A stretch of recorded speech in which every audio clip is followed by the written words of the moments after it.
Ladies and gentlemen, you're about to experience the Gut Check Project, talking science, health, and innovation that you can actually use. But this isn't just another health show. We're here to have fun and make your time enjoyable. Well, while you are enjoying yourself, know that even though the GCP covers some health topics with healthcare pros, we are not your doctors. So use our show to entertain your mind and not for medical advice. And now, here are your hosts of the Gut Check Project, Dr. Ken Brown and Eric Rieger. Hello, Gut Check Project fans and KBMD Health family. It is now time for episode number 79. I'm your host, Eric Rieger, joined by this awesome guy, Dr. Kenneth Brown. Ken, what's up? What's going on? Episode 79. In today's episode, we're going to continue our longevity series, but this time coming from a different angle. We're going to talk a little bit about the microbiome, poop, that kind of thing. And so if you're interested in remaining young, then you better learn how to keep your microbiome young. And that's what we're going to be talking about today. Goes hand in hand, doesn't it? So before we get there, we didn't have an episode this last week because you were on a trip. I was on a trip. I had the wonderful opportunity to take my daughter to San Diego for the Hardcourt National Tennis Championships, and she did great. And her and I were together in San Diego. I get why people like that city. That was nice. The weather was fantastic. We were swimming around. We were paddle boarding. She had a great run in the tennis tournament. Super proud of that. We had some great food. It's a cool city. You know, it's a subtle joke, but, an Anchorman, whenever Brick Tamlin, played by Steve Carell, you notice on the weather map, it's just wallpaper numbers. The temperature's permanently the same all year round. I forgot that. Yeah, stay classy, San Diego. Well, I'm glad y'all had a great trip. It's really cool. And I know that you always enjoy getting to go out of town with your kiddos. And I'm sure that knowing you and Carla together, y'all had a blast. So yeah, we did some stuff like, what was the name of that place? Oh, yeah. So we were taking an Uber to go to a Mediterranean restaurant that was recommended by somebody from here. And while we were taking the Uber there, the guy was like, oh, this is so exciting. I've been in San Diego my whole life. He's like, after you get done eating there, you have to go get ice cream. And of course, my daughter just lights up at a place called, I'm going to get this wrong, Salt and Straw. It was Salt and Straw. Salt and Straw. Yeah. Okay. So everything was in Little Italy. And so it was just great. And so we go have this incredible Mediterranean meal, and it was just fun. And it was great. Had oysters and bone marrow and cool stuff like that. I love that. And then, of course, she's like, it's time for Salt and Straw. And then we walk over there, and there's a line out the door. And I'm like, oh, word's out. And then we get in line, and they're all locals. Start nice. Talking to everybody. They're like, oh, yeah, you heard about it. Yeah. And it was really cool. They have like bone marrow ice cream and things like that. Just super crazy flavors. Oh, bone marrow ice cream? Yeah. It was crazy. So and it's beef bone marrow ice cream. I didn't get that one. Yes. I don't know. But it gives you an idea of the eclectic nature of how they do this. Cool. And it's called Salt and Straw because they end up making these things savory sweet. Almost everything is savory sweet. And so we ended up getting some ice cream, sitting down like right there in Little Italy, just found a little patch of AstroTurf and just watched people walk by. It was super crowded. And it was just a great experience. Those are the kind of memories where you're like sitting here, 10 p.m., having ice cream with my daughter in San Diego and chilling. It was cool. Dude, that's actually awesome. That's a good trip. How about you? Woo, man. Where do I start? Well, first of all, you don't have a brace on. You're moving your arm. Fantastic. How many weeks out from surgery? 5 weeks. 5 weeks. Rotator cuff. Yeah. So again, we've mentioned his name multiple times. Huge shout out to Dr. Wade McKenna. Not only a great orthopedist.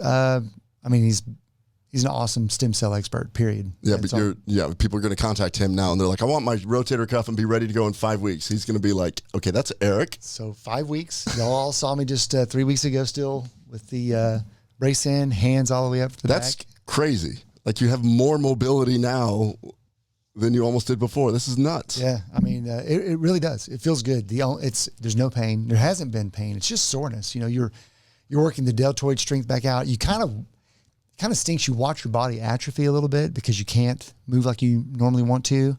So, I will say this: I stuck heavily to consuming Atrantil religiously like I normally do, but my diet was clean. I've gotten good rest to support, healing, etc.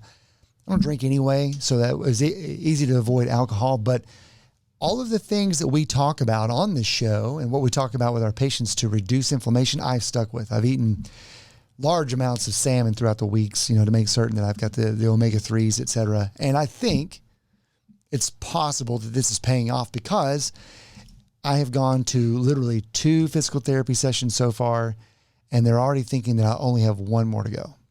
From a rotator cuff. That's crazy. Yeah. That is awesome. This Saturday, taking moving Mac out to college, and he's moving out to Tech to join his brother. So it's very, very exciting. He's moving into the dorm. His brother's really pumped to get his brother into the same town.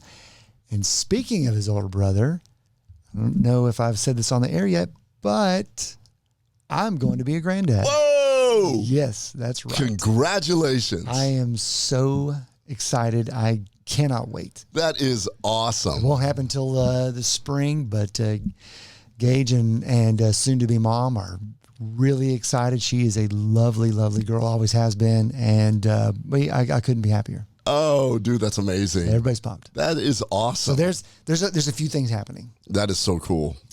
So we've got a little bit to dive into to continue our longevity series. So in episode number 79, I think that we can go back, 4 episodes so far, and we've talked about the aspects of longevity. And so now we're in episode number 79, and we've got another facet. But before we get there, we've received lots of email, not only in regards to Atrantil, but Ken, did you know a lot of people already know about our newly released Atrantil Pro? Yeah, so a lot of people have been calling the office asking for Atrantil Pro, and we do have an episode on that. I don't remember what episode it is, but to sum it up, what we did is we realized, and we're going to get into that today, so we're going to re-reference this, but basically Atrantil Pro uses a combination of 3 spore-based biotics that Mother Nature has really perfected this because it has enzymes in it that helps break down the large polyphenols in Atrantil so you can get the most benefit with the most metabolites.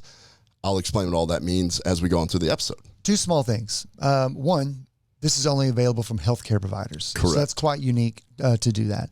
Second, unless you want to address it later, Spore-biotics and the difference between probiotics. So number one, since healthcare providers are the only one that can get this, what can we tell people who will listen to the Gut Check Project? Well, so I am a healthcare provider, and so I am the only healthcare provider, the only way to actually get Atrantil Pro where you can just order it. If you just go to kbmdhealth.com, go to the shop, you can actually get Atrantil Pro. I was doing telemedicine all morning and sending my patients over there. They were getting really excited because they don't have to go through a different website or a different doctor to get this. So. And just in practice, this one doesn't necessarily eliminate the need for the regular. Not at all. In fact, what we're seeing is this beautiful combination of using Atrantil to help with if you have SIBO, bloating, things like that. You do a full course of that, and then I use Atrantil on the regular for whenever I'm eating anything that has gluten.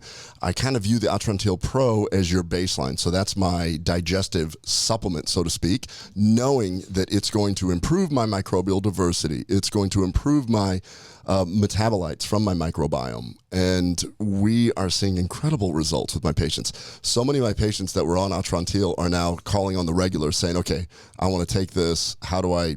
And so we're finding a way that we can say this is daily, this is acute situations and as needed for these people that have already been very familiar with Atrantil. So if you'd like to acquire your own Atrantil Pro, you'll probably notice that on Atrantil website, only Atrantil is available.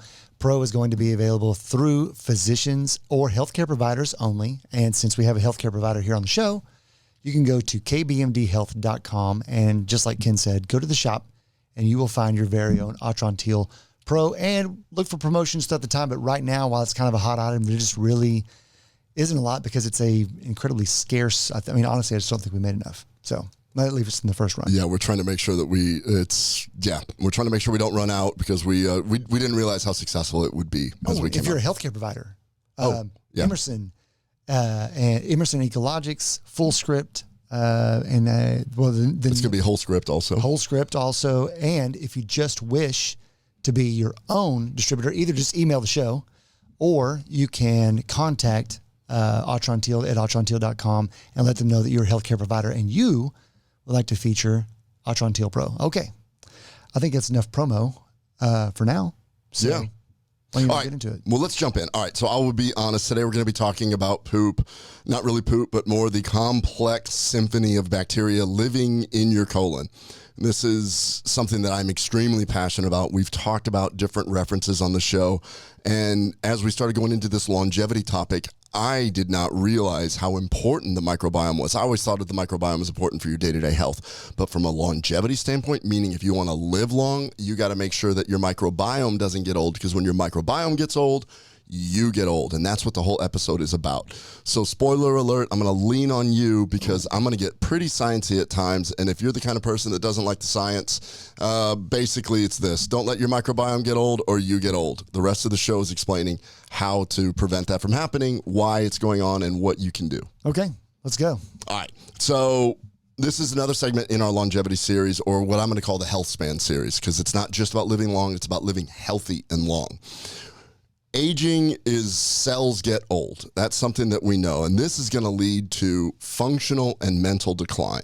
You see ads everywhere. We've discussed this, that so many people are trying to talk about how to live longer, but nobody's talking about this really key point, which is the microbiome. In prior episodes, we talked about some really cool stuff. Just to recap, if you want to look back at these other episodes, we got into some really cool cellular pathways like the mTOR pathway, the sirtuin pathway, the AMPK, IGF-1. All that sounds really fancy, but we broke it down in that one episode. We talked about fasting and how this influences autophagy, mitochondrial changes, and DNA repair. That we went into in tremendous detail. But today we're going to talk about this new angle.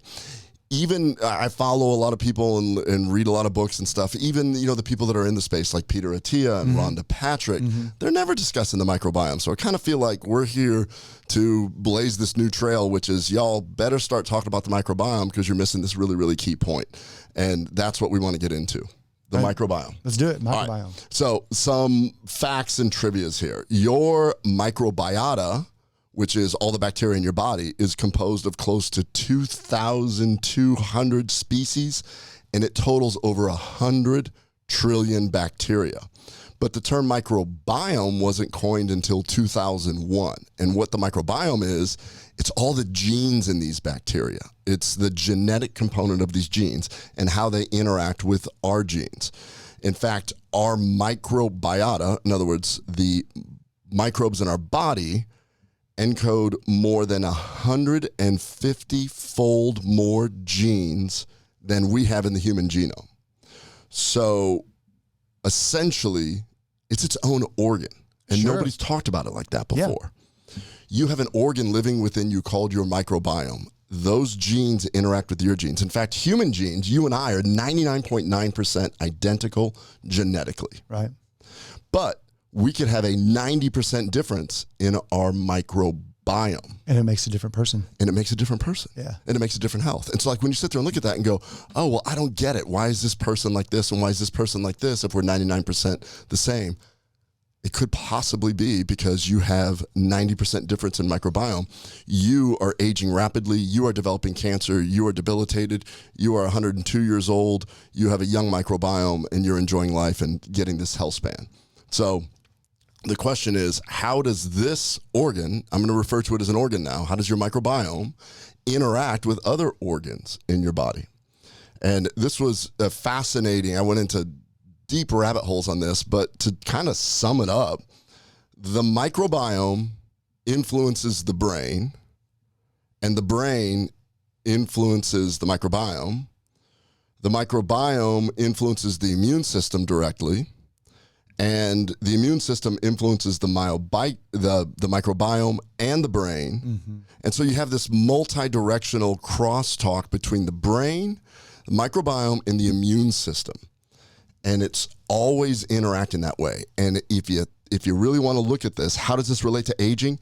The key here is that you have to have a broad microbial diversity, meaning you got to have the right microbiome. So simply put, as we age, the microbiome or the microbiota become less diverse, and in a gross way to think about it, your good bacteria decrease and your non-beneficial, or let's call them bad bacteria, increase. Mm-hmm. So this is what's happening in the microbiome. Now, take a step back and go, well, what is aging? I already said it's cellular senescence, or cells get old, but really aging happens all over the body. We know that if our microbiome gets older, we age. So as we get older, the diversity decreases, and we have less beneficial bacteria and more pathogenic species. This thrives in an aging body. So keep this in mind. This biggest shift happens around age 60. Okay. So we get to the point where we're age 60, and all of a sudden our microbiome really kind of starts narrowing, and you have less beneficial bacteria, more harmful bacteria. And also around age 60, if you talk to any other physician or anybody in science, they'll be like, oh, that's interesting. Around age 60 is when we start seeing cardiovascular disease, when we start seeing the biggest problem with diabetes, when we really start seeing, obesity issues start happening. You start having changes in your muscles like sarcopenia and things. So let's just real quick to kind of catch everybody up in case anybody else happens to be slipping, but would it be fair to characterize this narrowing as a lack of diversity? Just a pure lack of diversity throughout the microbiome itself. You're saying that the ones that happen to be the less favorable bacteria begin to thrive in this microbiome. So ultimately, you could then assume that they are more or less kind of over-colonizing the real estate within the microbiome. Is that correct? Yes. So essentially, for whatever reason, as we age, the microbiome diversity comes down and you lose the beneficial bacteria. Mm-hmm. So it really kind of makes you wondering, like, really what's going on? Like, is it chicken or the egg? Are we aging because our microbiome, or because we age, it affects our microbiome? It's probably a little bit of both. Well, let's get into it. Okay. So what is really interesting is that it may not even be about the microbiome per se. It's about what the microbiome does with what we give it. Okay. The metabolites. Right.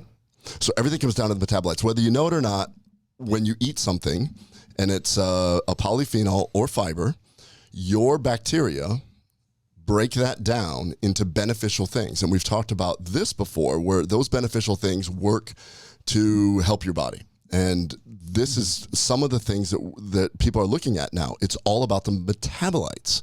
Everything is coming down to these metabolites, these postbiotics. The bacteria will break down the food. And if you don't have the right microbiome, then even the food you eat, you may not be getting the benefit. If you don't have the right microbiome, the supplements that you think are good for you may not be doing anything. So that's some terminology, too, that I know that we've used a few times, but I've noticed finally it's starting to be picked up a little bit more. A lot of people know about probiotics, and it seemed like not too long ago, prebiotics began to be kind of a more ubiquitous term, but now we really are starting to hear about postbiotics. And all of these are legitimate terms, but they happen to be key points on what affects overall your health. And the postbiotics are the metabolites, as you said, that are basically produced by the microbiome as they've broken down the food or whatever's been delivered to the colon. And these are the beneficial products that are shipped through your bloodstream to all of your organs and tissues, correct? Exactly. So everything comes down to why this microbiome, the genes that are there, if you have the right microbiome, what you feed it can help you by producing these metabolites. So what do you think are some of the most important postbiotics that we should know? Like butyrate, urolithin, what other ones would you say? All of the above. And let's talk a little science now. Let's go ahead and reference some of the studies that have happened recently with this. So there was a study in 2021 in Gut Microbes, that was the journal, that showed across multiple different animal species and humans, as we age, we lose beneficial bacteria. And this is directly linked to the lack of metabolites, which is now causing obesity, inflammation, cancer, and cardiovascular disease. So in this study, they looked at both animals and humans, and they went, oh, when you have a narrow diversity, you have less metabolites, and then once those metabolites start decreasing, we start seeing all these disease processes. The really interesting thing is the one thing that was unique to a particular group that seems to maintain a higher proportion of good bacteria is the supercentenarians. Those above the age of 90, actually, if you make it past 90, typically you're fairly healthy because you've made it that far. And when they looked at their stool, they realized their microbiome is like that of a much younger person. Okay. So did they become 90 because of the microbiome, or was it just because they had their own personal genes let them get to 90 that they have a nice microbiome? Like, you start looking at it. But what's really wild is that group that was over the age of 90, they noticed one thing. Those people had a a distinct increase in beneficial bacteria called Akkermansia. So Akkermansia then became this hot topic based off of studies like this. So everybody started talking about Akkermansia. And there was a study published in 2021 in Clinical Reviews, Allergy and Immunology. What they were trying to look at is what is the relationship with immune, memory, and aging? And what they were trying to do is, what does the microbiota do in relation to the brain, metabolism, and epigenetics? Their conclusion is they basically focused on the fact that those that had lots of Akkermansia seemed to do better, and how it protected the gut-brain barrier. It enhanced antibody response, it enhanced T-cell activity, and improved insulin sensitivity, mainly through its metabolite, butyrate. Butyrate, okay. So you were getting at the fact, like, what are the important metabolites? Well, I think that there's lots of really important metabolites, but it's funny how trends in science tend to follow each other. So one paper leads to another paper, leads to another paper. And this is what happened in this case. These guys in the allergy world looked at something over here in the gut microbiome world, and they went, wait a minute. Let's look at the brain and the immune system, and let's see if there's something in that microbiome. And what they determined was that it came down to the metabolites, and specifically butyrate.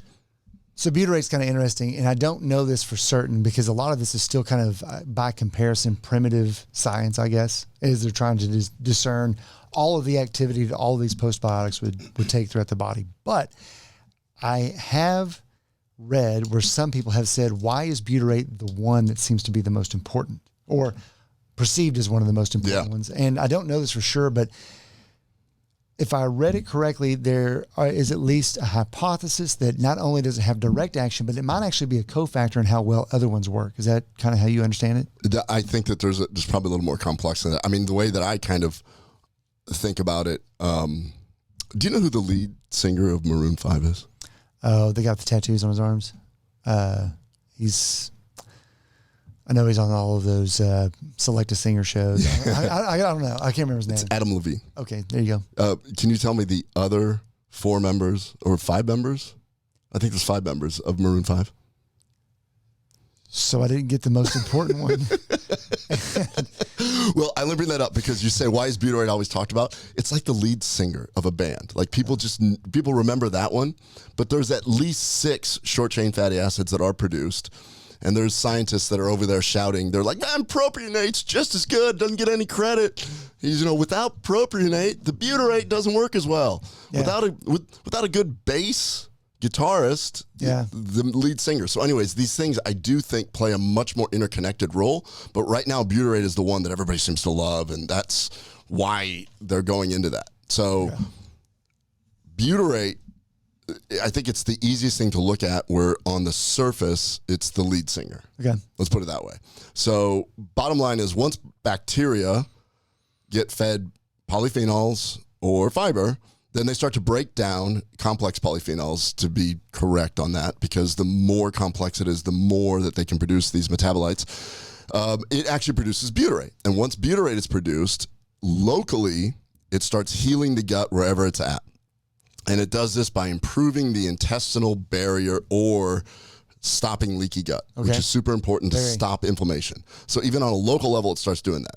Then it gets absorbed and it starts going around the body. First place that it can actually go is through the vagus nerve to the brain, where butyrate shows up at the brain and starts looking at these microglial cells and different inflammatory components and just calms everything down there. And it actually decreases inflammation in the brain, which allows the brain to then increase positive neurotransmitters like dopamine and serotonin. I just want to highlight that. I mean, we have talked a lot on this show about the gut-brain axis. I mean, and this is literally an illustration of just one example of why this is so critically important, that a good gut health turns into great mental health, or could lead to better mental health. Anyway. Absolutely. And so once you start having the inflammation go down, then your brain can do its job and produce proper amounts of serotonin, dopamine, norepinephrine. And what does that lead to? That actually leads to improved memory, that leads to better social behavior, and all these other things that are completely necessary. So a lot of times, if you're suffering from anxiety, and I'll go so far as to say, extremes of anything, depression, it is possible that inflammation is preventing your brain from producing the proper endogenous neurotransmitters. Sure.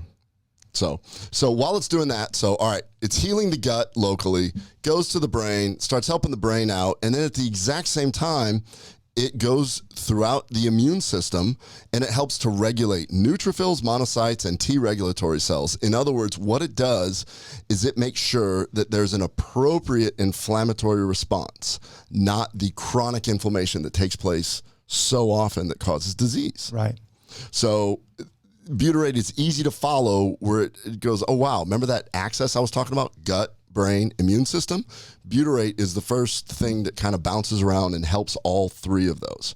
So it's so popular right now that I've actually seen companies are trying to sell Akkermansia probiotics to help raise butyrate. And that's what they're saying. So if you get you're flipping through Instagram and you see a reel about a company that has, Akkermansia, the one probiotic to increase butyrate. That's not true. There's actually a lot of different bacteria that probably produce butyrate. Sure. But here's the thing. There's been no studies that have actually shown that taking Akkermansia will even allow it to survive to the point where it can get to the colon, where then it can start breaking down the food that you need to create butyrate. I got a little nauseous when I was like reading some of these ads, and I made the mistake. I was like, I'm new to social media, and so I'm flipping through Instagram, and I click on a reel, and so now, I clicked on the probiotic, and so now I'm just a probiotic magnet. I get every ad possible. Every other thing is just because you interacted with the probiotic ad. Because I interacted with that. But I only interacted because I wanted to see what they were saying.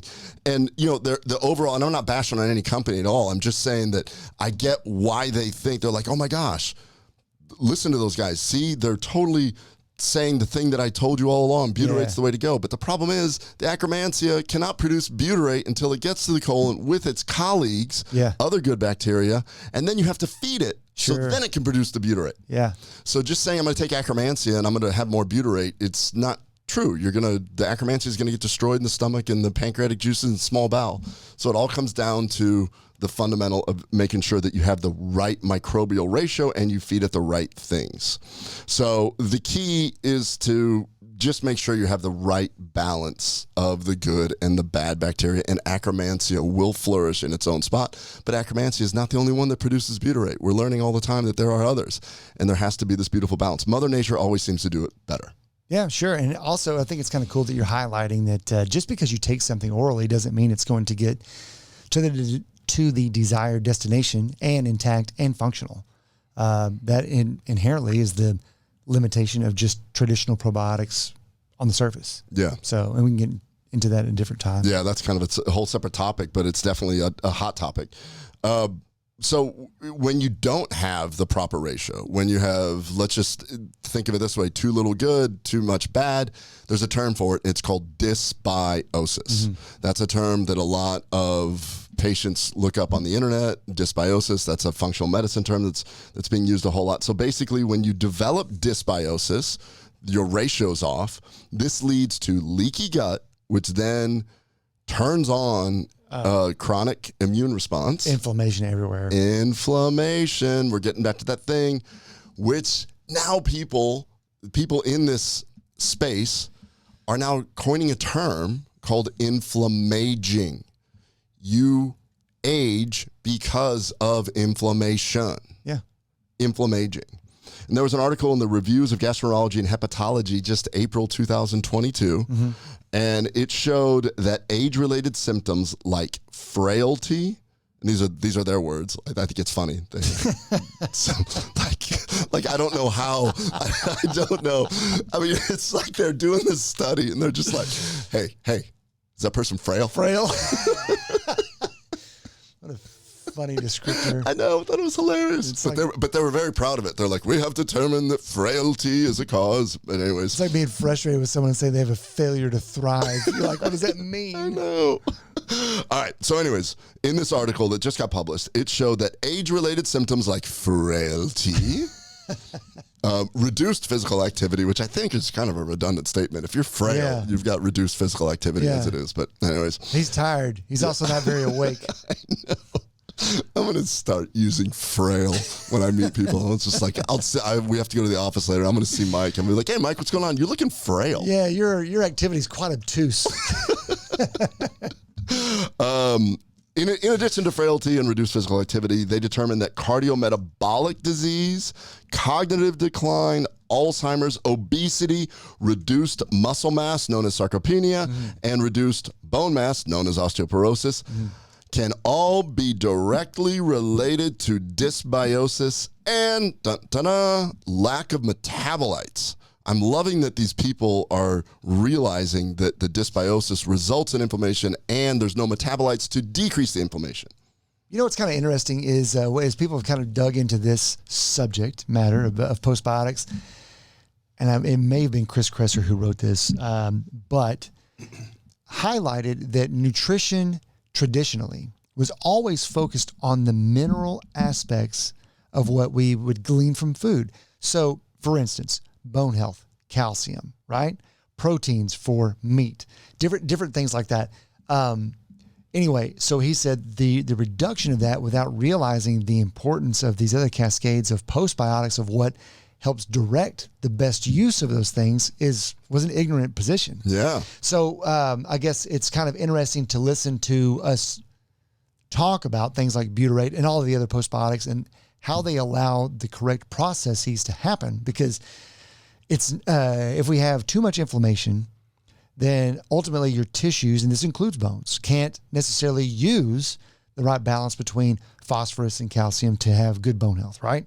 So I guess where I'm going with that is you have to have the right things in check, even though you could be consuming all of the calcium possible. If you don't have the membrane or the colon in good health, you wouldn't be able to make best use of it. Does that make sense? It makes total sense. Chris is a pretty smart guy, so when he hears this, he's like, that's not how I said it. But that's not how I said it at all. And he's probably going to say, no, Eric, I read that from somebody else, and it wasn't me who said that in any way. All right, so now the question is, does dysbiosis cause aging, or does an aging immune system cause dysbiosis? Almost going to say the first.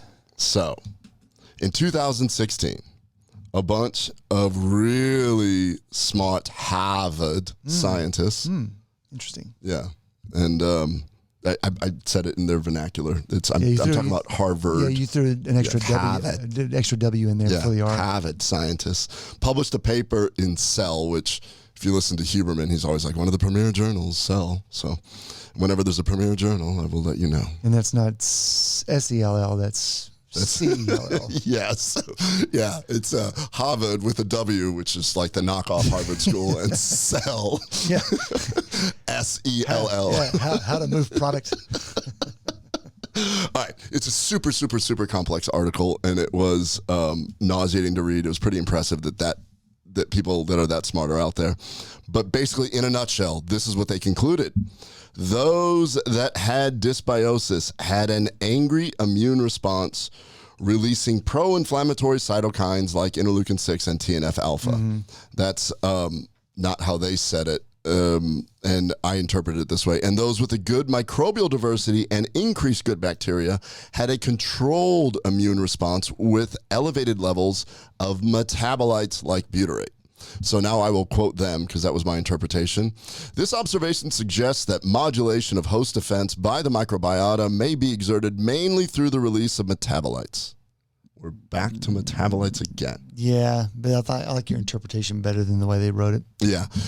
If you look back on episode 49, when we had Dr. Sylvia Molino on, and we were discussing her paper on the metabolites of quebracho and chestnut, and she showed that the increase in butyrate, in addition to the other smaller phenolic compounds like quercetin and green tea, actually happen. And so I really am very proud of the fact that a lot of these studies are now saying things that we've been saying for years. Yeah, well, heck yeah. There's got to be a reason why people respond so well. Yeah. So we get that. We get that you need a proper microbiome. We get that the way to get these metabolites is to give your microbiome what it wants, which is large, stable polyphenols and fiber. So something that gets missed a lot, and I get this from patients all the time. I just had it with a patient today. You have to have the right microbiome to take advantage of both your food and supplements. Yes. And what I mean by that is that I have patients all the time that they turn over a new leaf and they're like, I'm going to start eating healthy. And they come in and they're like, I feel like shit. Yeah. Like I went whatever their version of healthy is. I decided to go vegetarian, or I decided to go Mediterranean, and I feel worse than I did when I was eating McDonald's. And that's something interesting, because what I have to tell them is, okay, what that tells me is your microbiome is not prepared to break down these complex things. You have trained your microbiome to be narrow. And the key is to have the microbiome to unlock the benefits of having a diet like this. And it works both ways. You have to have the right fuel for your microbiome. So if you have your microbiome and you start giving it shitty food, then you're not going to get the benefit, right? And in fact, you'll probably narrow your microbiome over time, like my patients, where then they struggle when they try and eat good food.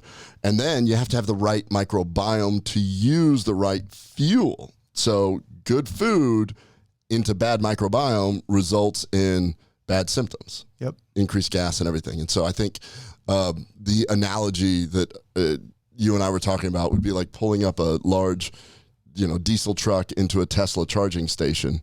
You've got a right fuel, wrong microbiome, or vice versa. Pulling a Tesla into a diesel station, you've got the right microbiome, but you start trying to give it bad fuel. Right. And so you need both of those to go in. So the ultimate thing is, how do you keep your microbiome healthy? And this is the last part of this, and it's one of those things where it's probably the simplest thing. It kind of comes down to that 80-20 rule.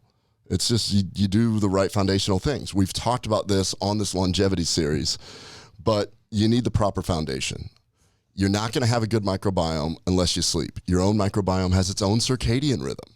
So unfortunately, if you're a shift worker, you may be messing up your microbiome. And I understand we have a lot of shift workers in healthcare and things like that, but that cannot be avoided. So thank you for doing all that. But you have to kind of work around that to make sure your eating cycle coincides with your microbiome. So you got to sleep, you got to exercise. As you exercise, you improve microbial diversity. We talked about on the fasting episode that when you fast, you improve your microbial diversity. And we did a whole socialization episode. Yeah. As it turns out, when you socialize, you share microbiome, whether you want to or not. And so when you're socializing, you're producing endogenous hormones and things like that, but you're also improving your microbial diversity by being around other people. When we were discussing this, and I was on that panel with Dr. Emil and Katie Wells, a wellness mama, and somebody asked that question, and he's just this big, super handsome, buff guy, and I just started rubbing up against him. I'm like, I'm going to try and get some of this muscly microbiome over here. So if you do that as your baseline, then it comes down to, all right, well, I already do all that. I'm trying to work on all those kind of things. So now how do I really kick it up a notch? And this is the part where you have complete control over, because what we have found in all these studies where they're talking the metabolites, and when you have the right microbiome, you have to feed your microbiome what it wants. And what that is fiber and polyphenols, complex polyphenols.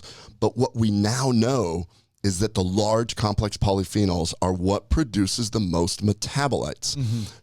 Dr. Sylvia Molino has another study that I didn't reference here, where she took human subjects and she showed the dramatic increase in butyrate production by giving chestnut and quebracho. So by doing that, she was able to show that these large, stable polyphenols. And so the larger the polyphenol, the more complex it is, the higher likelihood that it's going to be able to improve microbial diversity while also allowing for a greater production of metabolites. Knowing this is the exact reason why we worked to develop Atrantil Pro. After we got into the science through Atrantil, one of the things I realized was all these people that are trying to, in fact, sometimes people take Atrantil and they feel more gassy and bloated.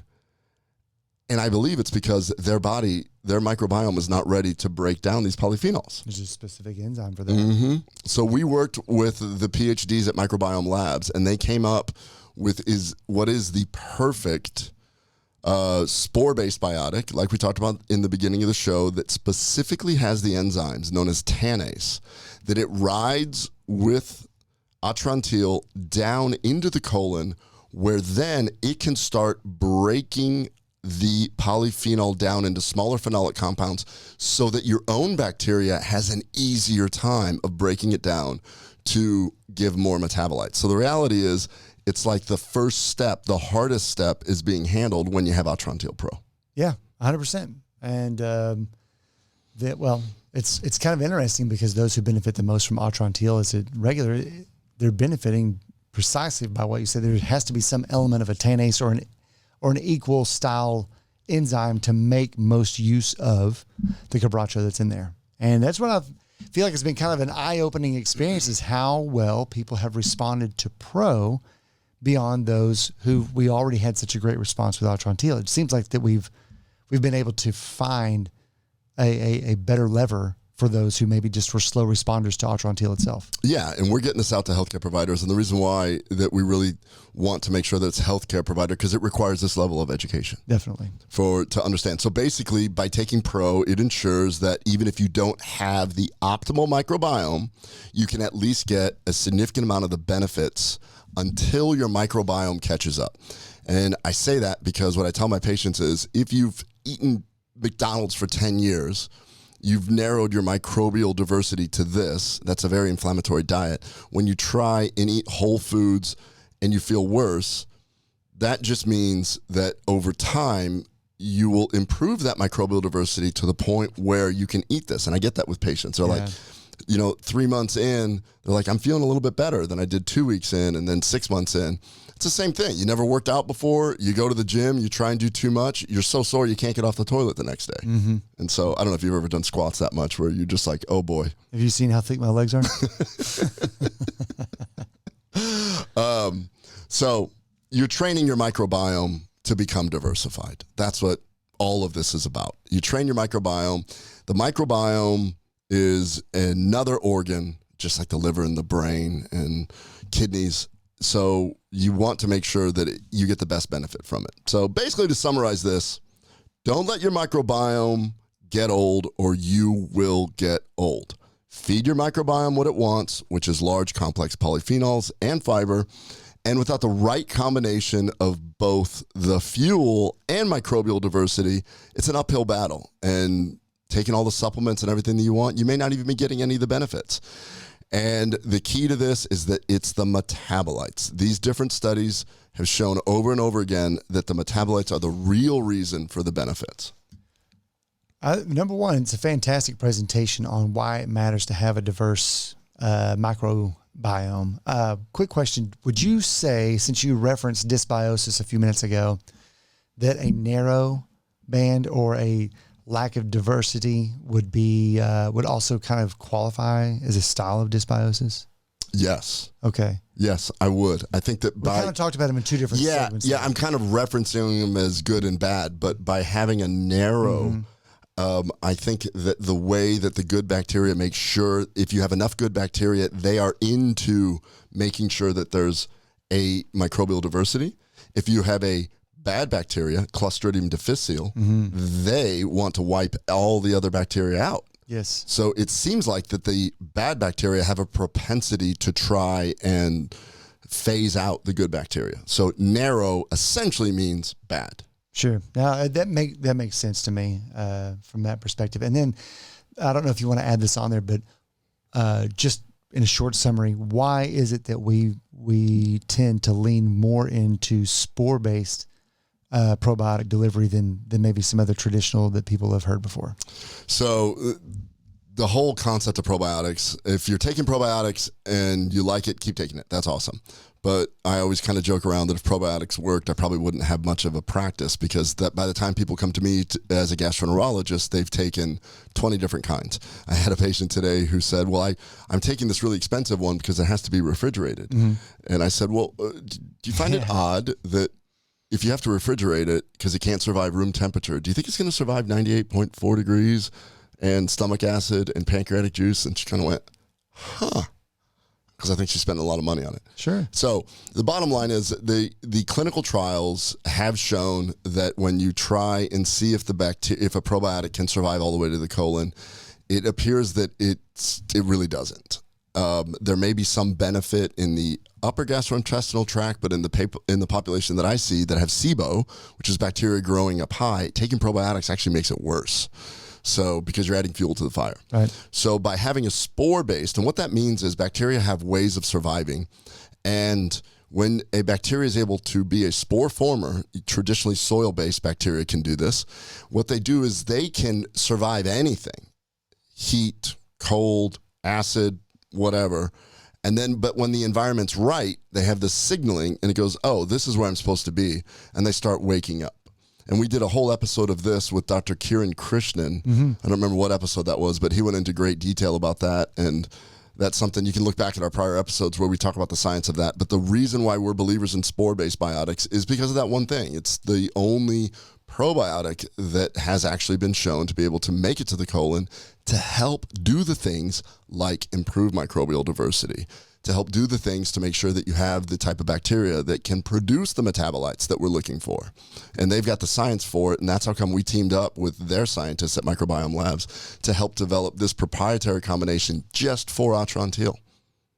Yeah, frankly, I think this is a fascinating topic. The balance between gut, immune system, and brain, I think, is we're only at the very beginning of really understanding how well they communicate with each other. And honestly, if you look at like the gut and the brain, one of the most important neurotransmitters just being serotonin, and how important it is simply to both of them to make certain that that neurotransmitter is produced, both to make certain that you have good gut health and movement and motility and good regulation through serotonin, and good mood so that you don't have depressive issues, et cetera. You have to have serotonin available. So there are many, many other examples just like that that work with all three systems. Yeah. And I think it's really kind of cool to see how they all kind of fit together rather than just saying, eat fruit, eat vegetables, eat fiber. Yeah. They're good for you. Well, I think now we're starting to understand a little bit more of why. Yeah.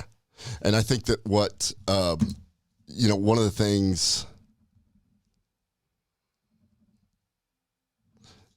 I had to write out the acronym here. Mm-hmm. My son Lucas came up with this when we were talking about this. He's like, wow, it almost seems like you should wear one of those bracelets. You remember the old What Would Jesus Do? Yeah. WWJD? Yeah. You should look down and go, what WWMMS, what would my microbiome say? What would my microbiome say? Yeah. So when you're about ready to crack open, you're a little tired, and you're going to crack open your Red Bull C4 energy drink, and you read that and you go, oh, it's something that it didn't even get into in this about things to avoid, because it's a whole separate deal. We're just trying to focus on the positive here. Sucralose, an artificial sweetener, and other artificial sweeteners have been shown to decrease microbial diversity. So what would my microbiome say before you crack that open and do that? If you go, well, I'm going to stay up for a couple more hours and just scroll through Reddit, what would my microbiome say? I've worked so hard to try and eat this healthy diet. I'm feeling good for the first time. You know what? I'm going to binge, and I'm going to eat a bunch of packaged foods that has emulsifiers in it, that has high fructose corn syrup, which have all been shown to narrow your microbial diversity and play into that. Remember, the food industry is not stupid. They understand that if you can take more of the things that they're giving you, like these emulsifiers and like certain sugars, like the high fructose corn syrup, your microbiome will want more of that. Yeah. It actually sends signals to your brain. So next time you're about ready to do something, what would my microbiome say? Your microbiome's looking at you going like, no. And then on top of that, next time you're having like a bad day or something and somebody calls you out, I'll be like, I'm sorry, I've got a little microbial lack of diversity going on. I feel a little war going on. So just bear with me till I get it back to its appropriate diversity. They won't believe you, but it'll probably be accurate. What are you saying? Did you poop yourself? Yeah, sounds like you need new pants. Well, that's probably... So there's a lot of science there. I hope y'all got something out of that. And, the bottom line, you can do the foundational stuff that we talked about. Consider complex polyphenols like Atrantil. Take it up to the next notch and do Atrantil Pro. And you can get that from your healthcare provider. Or you can go to kbmdhealth.com, because I am a healthcare provider and I want you to have proper microbial diversity and bathe your brain in butyrate. Yeah, it feels good. It really does. Well, this is going to conclude episode number 79, and this is, I think, our 5th in the longevity and health span series that we've been cranking out, and we'll culminate here pretty soon. But anything to add for this particular section of. Just the only thing I want to add is we really appreciate all the feedback, and every time people interact with us, it helps us dive into stuff like this. So interact with us, like, share the usual things, but mostly if you want, go to either kennethbrownmd.com, where you can sign up for our newsletters where we talk about things like this. You can interact, or go to kbmdhealth.com. You can sign up as well. We're trying to make sure that we give important information like this that sometimes we're trying to find the stuff that people aren't talking about, and this is one of them. Definitely. And every show that we've done to date has been archived on that show. So we've had a few email since the last show of how do I find X, Y, and Z show or category. Thanks to Steven, we've been able to build out some categories where people can navigate a little quicker to find a particular style of show that we've done in the past. So go to kbmdhealth.com. You can also go down to podcasts. Takes you straight to all of the archives of the shows of Gut Check Project, and all of them currently right now are free for you to go back, rewatch, or send us an email and ask us a question. Sweet. That's going to do it for episode number 79. Thank you all so much for joining the Gut Check Project. Please like and share, and we will see you next time. Take care.